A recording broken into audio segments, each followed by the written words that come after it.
श्री स्वामी समर्थ। नमस्कार, मी मंगल तुम्हा सर्वांचं नवीन एका व्हिडिओमध्ये अगदी मनापासून खूप खूप स्वागत करते।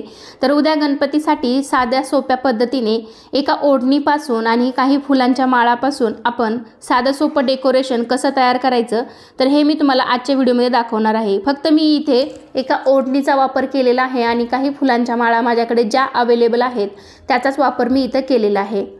तर बघा, इथे मी पाठीमागे बॅकग्राऊंड तयार करण्यासाठी आपल्याकडे जे हँगर असतात जे भिंतीला चिटकतात तर ते हँगर मी इथे 2 लावलेले आहेत आणि त्यामध्ये तुम्ही दोरी बांधू शकता किंवा मग इथे माझ्याकडे वायर आहे तर तिथे वायर मी व्यवस्थित बांधून घेतलेली आहे आणि यावरती आपण आता ओढणी टाकून घ्यायची आहे आणि ओढणीच्या सहाय्याने आपण तिथे भिंतीला तुम्ही तुमच्याकडे ज्या कलरची ओढणी असेल तर ती करू शकता किंवा साडी असेल तर साडी सुद्धा तुम्ही पाठीमागे लावू शकता।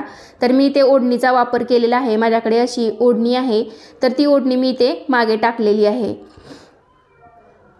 आणि त्यापासूनच आपण एकदम साध्या सोप्या पद्धतीने डेकोरेशन इथे करत आहे। तर माझ्याकडे ज्या फुलांच्या माळा होत्या तुमच्याकडे 2 सेम कलरच्या असतील तर दोन्ही साइडला सोडून द्या। माझ्याकडे वेगवेगळे आहेत त्यामुळे मी वेगवेगळ्या इथे दोन्ही सोडलेले आहेत।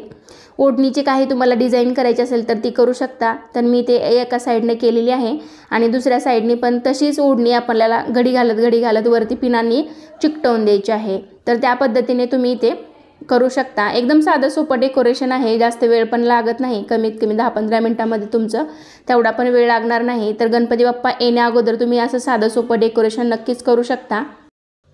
तर तुम्ही पाहू शकता ज्या फुलांच्या माळा होत्या मी त्यापासूनच असं थोडंसं डेकोरेशन केले आणि जी काही माझ्याकडे आता फुलं आहेत तर त्या फुलांच्या सहाय्याने मी थोडीशी डेकोरेशन करून घेते। तर माझ्याकडे असे रेडीमेड काही फुलं आहेत।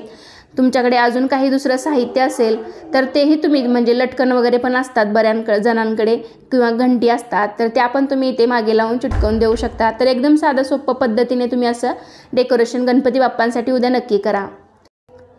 तर मी ही तर सर्व फुलं चिटकवून घेतलेली आहेत आणि तुमच्याकडे टेबल असेल तर तो टेबल किंवा टिपवाय असतो आपल्या घरामध्ये तोही तुम्ही पुढे गणपती बाप्पांसाठी ठेवू शकता किंवा मग तुमच्याकडे टिपवाय टेबल नसेल तर तुम्ही विटा खाली ठेवून किंवा डबे खाली ठेवून त्यावरती एखादी फळी ठेवून तुम्ही या पद्धतीने इथे खाली सुद्धा गणपती बाप्पांचा आसन तयार करू शकता आणि त्यावरती एखादी शाल किंवा एखादी साडी तुम्ही नवी कोरी त्याच्यावरती अंतरू शकता।